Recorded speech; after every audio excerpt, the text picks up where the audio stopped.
Hello, comrades. You're listening to Stories, Dreams, and Spaces with Ella Coaten. So my first question is, how would you describe your time at Bryn Mawr as a basketball coach and as a member of the broader community? 8 years has felt much longer. Mm-hmm. So I started here, I was 25 years old. Mm-hmm. And I just feel like my time here, every year, I got more comfortable and I grew more into this role and I grew more into the Bryn Mawr community and making connections with people. I'm so grateful for my time here at Bryn Mawr because of those things, because of what I've learned and the people that I've made connections with. I don't think I would have had those same experiences if I were somewhere else. Yeah.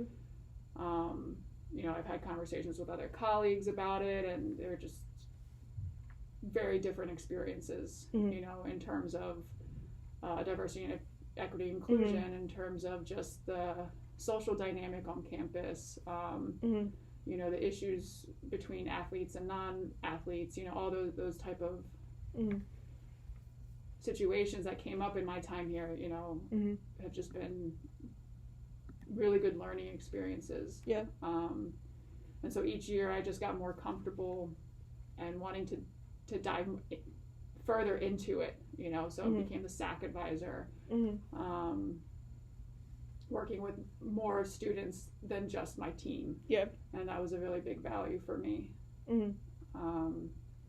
So it was important. I knew it was important for my team that it wasn't just about basketball, it was about the whole experience. And that's always been a big part of my coaching philosophy, and making sure that it was more about the Bryn Mawr community, because your basketball is a small percentage in your time here. It's a very important one. Yeah. You get a lot out of it, but there's so much more to your experience that can be really meaningful, and I wanted to make sure that I was a part of that too. Would you say that was similar to your college experience, where basketball was part of a huge group of things you did on campus? Mm-hmm. For me, I think of basketball as super important to my experience at Bryn Mawr, but I also think about my other academic opportunities and clubs and stuff. No, I think mine was very opposite. Okay. Basketball took up a lot of my time, and most of my time by choice. Yeah. But also just, I think at that point in my life, I wasn't sure what direction I wanted to go into, and sports was always kind of like my main focus. So I think looking back at it, I wanted it to be different for my athletes. And then as a coach, I wanted it to be different. I didn't want athletics to just be my whole experience. So kind of learning from that, as much as I loved it, I loved that about being at Widener, but I think I might have missed out on some other opportunities that I could have been involved in. Yeah, definitely. I think Bryn Mawr is one of those places where it's definitely easier for athletes to get involved with other things, because you're sort of forced to do that. Yeah. And I think that's hopefully an appeal to other student athletes. I know that was a big appeal for me. Yeah, I definitely could sense that. Yeah. As in my first early years of kind of learning who are the students here, what's important to them, so that I could use that in terms of my recruiting as well, and how to be a supportive coach. And so definitely a difference that at other institutions it might just be your education and your sport. Yeah. Whereas here, we have student athletes that are their education, their sport, they're a dorm leader, they're 2 part-time jobs, they're, just the list goes on. So and I always just found that really impressive how our students handle that. And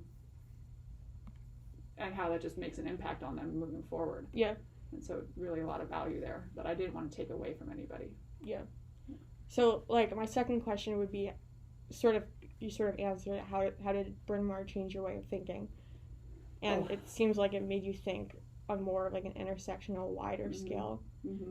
Absolutely. Yeah. I just expanded everything. I've moved around a lot in my life. I've lived in Europe for 5 years. I lived in Canada, born in Texas.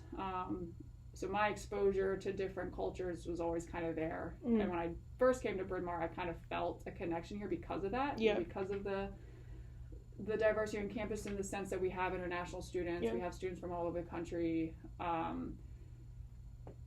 but there were still things that I didn't learn at my time as an undergrad, you know, and Bryn Mawr opened my mind to that. And I found it easy to kind of like step into that and have an open mind and feel comfortable with those conversations, you know, whether it was around LGBTQ and or race or whatever it was. So really appreciate just the atmosphere here that you can do that, and it'll just grow. Yeah. You know, I think anybody has those opportunities, and I wanted to take advantage of those opportunities. Yeah, I would say even people who feel like in their like past life they had those opportunities, like someone like myself, I even feel like I've grown like 1,000 times more, which like I expected to find a community, but I didn't necessarily expect to grow as much as I feel like I have. Yeah. So that's interesting. Yeah, I would agree with that. I think coming into it, you know, I didn't quite know what to expect. I didn't know a lot about Bryn Mawr. You know, I did grow up down the street, but it was always just a beautiful campus that I would drive by to get to high school. Yeah. And that first year really started to kind of like open my eyes to a lot more that I had no idea, you know, and it was like, why didn't I know this already, you know? Yeah.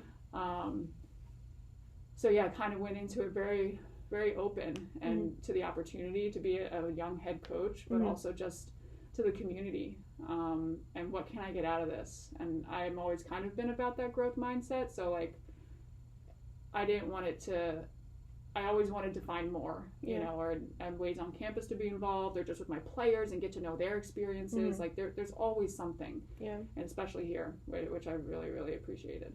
Yeah, definitely. I feel like that's the thing about Bryn Mawr. So everyone always has like so many stories about themselves, which is really cool. Yeah. Yeah.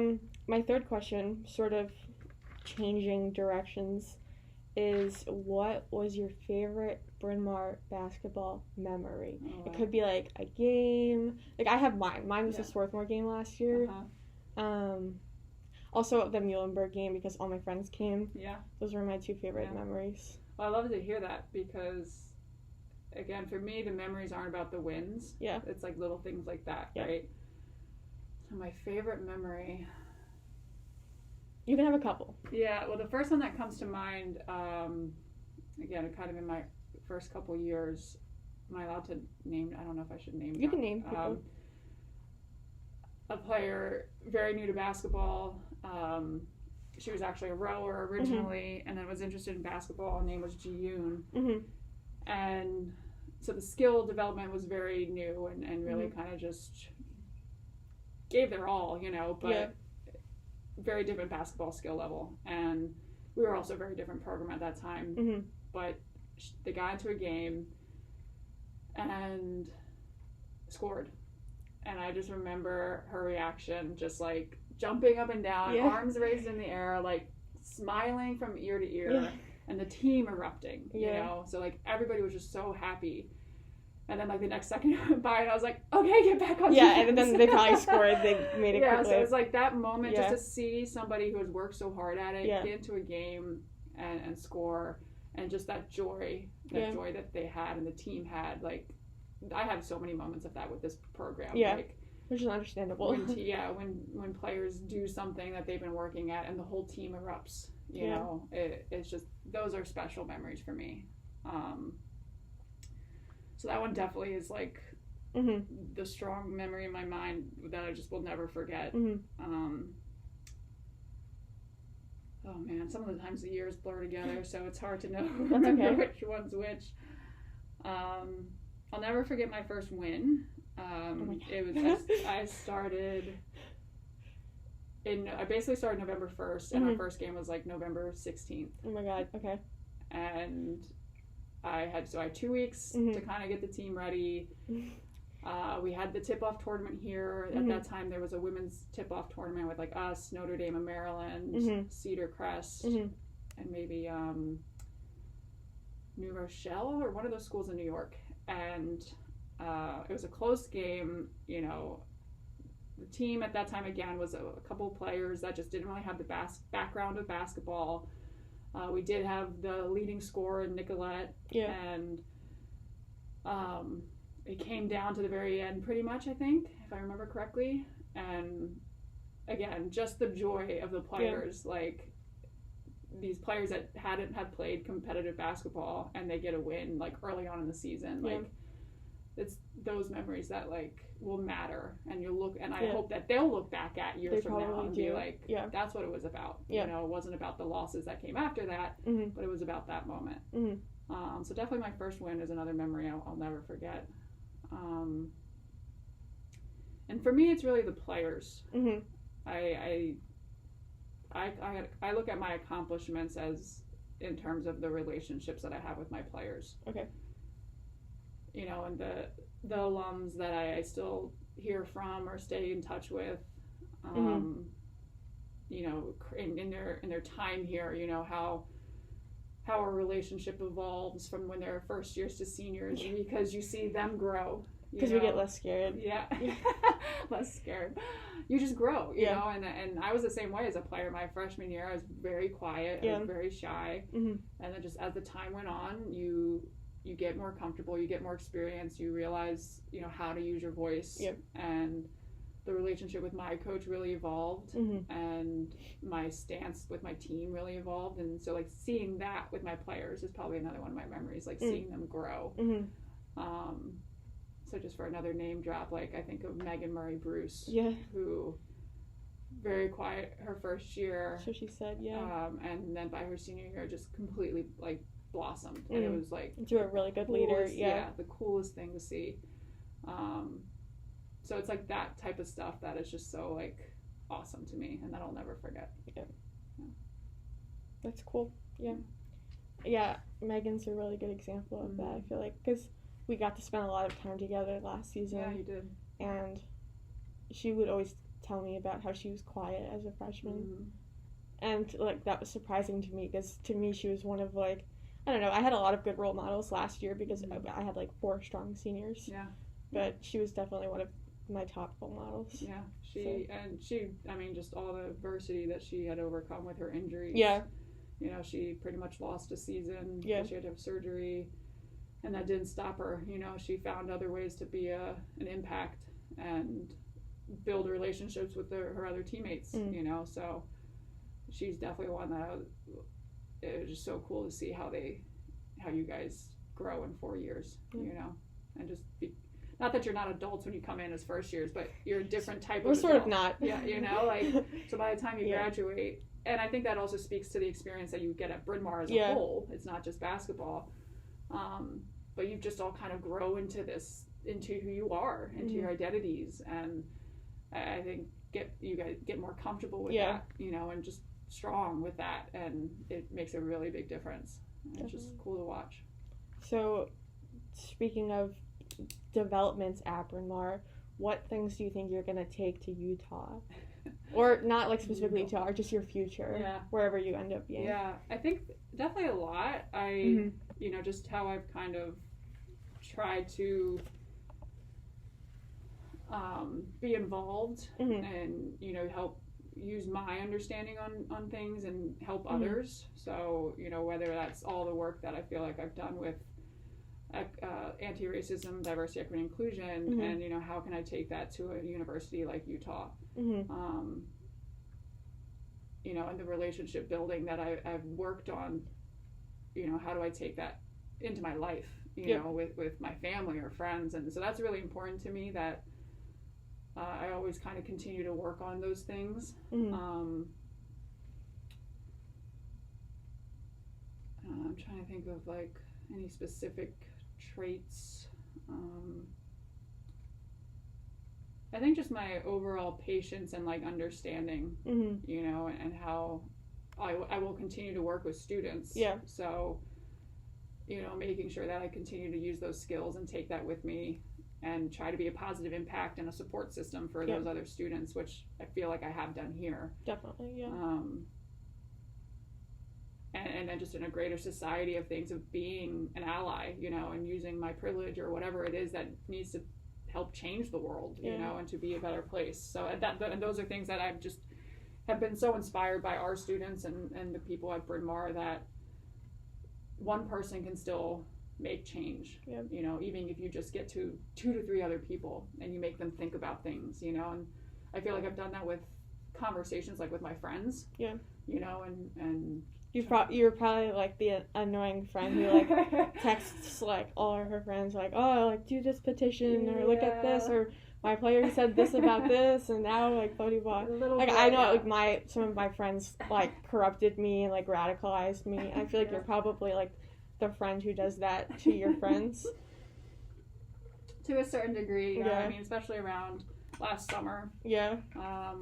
You know, I have a group of white friends that I really wanted to make sure that they were doing the work and being educated and understanding what was really going on. And then when the election was coming up, you know, checking in on everybody and be like, we're voting, right? Like everybody's getting out there voting, and like you're doing the learning as to what's going on. And, and then I have another group of friends where it's like we're all kind of those pieces, and like we're all trying to like reach our small circles. So totally, and I want to make sure that continues. You know, it's not done just because we're in 2021. Totally. You know, so but you also might lose a couple friends along the way too. So that's life. You know, I think people will come in and out of your life for a reason, and you do your best, and that's all I think I try to do is my best. Yeah, you'll always be like a Bryn Mawr person, like that annoying naggy person. Yeah. So I call it like the Bryn Mawr liberal Karen. It's like a Karen, but like liberal. Okay. So I like to think that that's what I'm gonna be when I grow up. I could see it. Yeah. I could see it. Hopefully not, but we'll see. Okay. And then my last question is kind of for like us. So what advice do you have for the freshmen and then like Sid, Lana, and I about our next 2 years? Yeah. Advice. Wow, you're gonna have 2 more years. I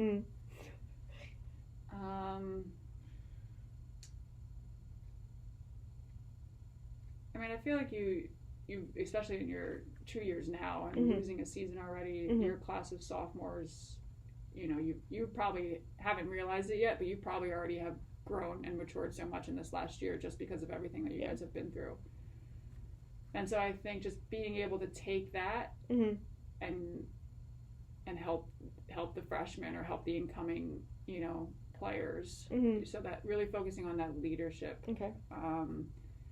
And what that comes down to is communication. You know, I think I've seen in my time here is that things really start to fall apart or really start to add tension or frustration when the communication is lacking. And communication is hard. You know, for everybody, all of us have our own struggles with it, you know, and so it's like really something that everybody has to want to work at.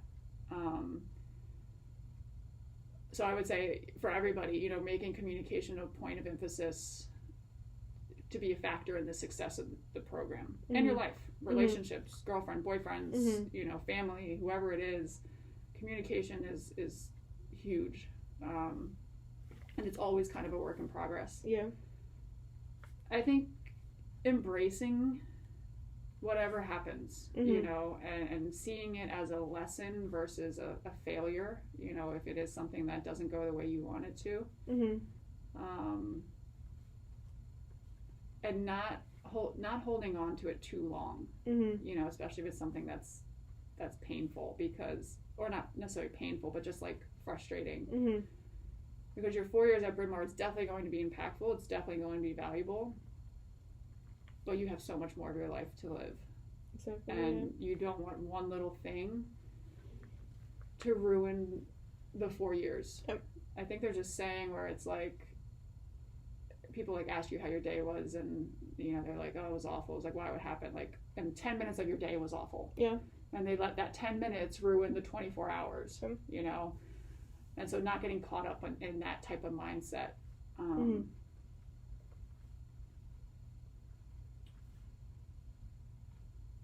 And I would say the last thing would just be gratitude. That's something that I've been working on a lot personally. In the last couple of years, and especially during this time of COVID, like things have been taken away, things have been changed drastically, but there's still so much to be grateful for. And when you're in a mindset of gratitude, you can't necessarily be in a mindset of fear. And so just waking up and just being grateful for 1 to 2 things can really set the tone for your day. Yeah. grateful for your teammates and what you could learn from them, you know. And so having that kind of mindset and going into it, I think could really just enhance everybody's experiences and be more positive.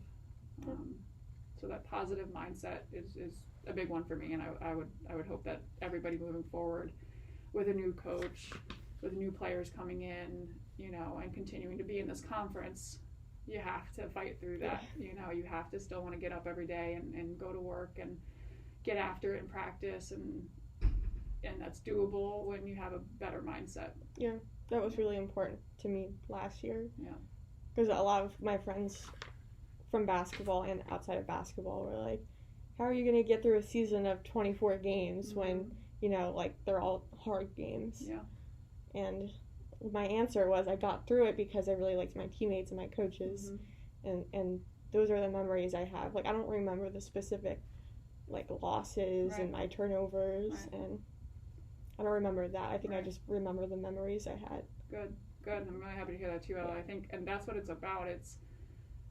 And so I think another piece of advice is focusing on that. Yeah. You know, focus on the relationships. Focus on, you know, building traditions. Focus on just the little things that will be like the little joys in your experience here. And I think to that point, like you kind of said it in a way, it was like, what is your why? Yeah. You know, for your why, it was your teammates. Yeah. You know, it was the fact that you love to play. Still my why now. Yeah. So what is your why? Why are you here? Is it to win? Because maybe then we're not there yet necessarily, you know, and you have to kind of reflect on that. Is it your teammates? Is it this experience? Is it just the thrill to play? Yeah. Like, know your why. Yeah. Oh, and everything that you do. Yeah. Definitely. Yeah.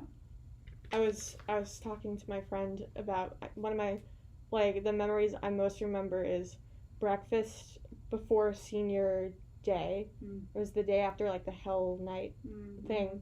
And I remember I was sitting with, like, Emma and Sid and Laya and Lippy, and we were all just, like, eating breakfast together silently, and we were all just, like, content. We were all happy because we had this, like, major bonding experience, and we felt so much more bonded to the point where we didn't even, like, need to talk about it. We were just, like, cool the way we were. Yeah. And that was, like, I don't even remember senior, like, day that well, but I remember that breakfast for some reason. Yeah.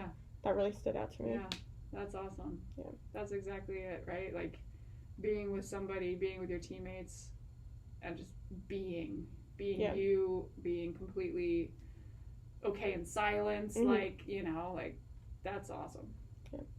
That's really cool. That makes me feel good. Yeah. It was a really fun season last year. Yeah. Hopefully it'll be fun next year. It will. Even though you won't be there. It might be better. Who knows? I don't know. Anyway, I'll end the interview now, but... Well, thank you, Ella. Yeah.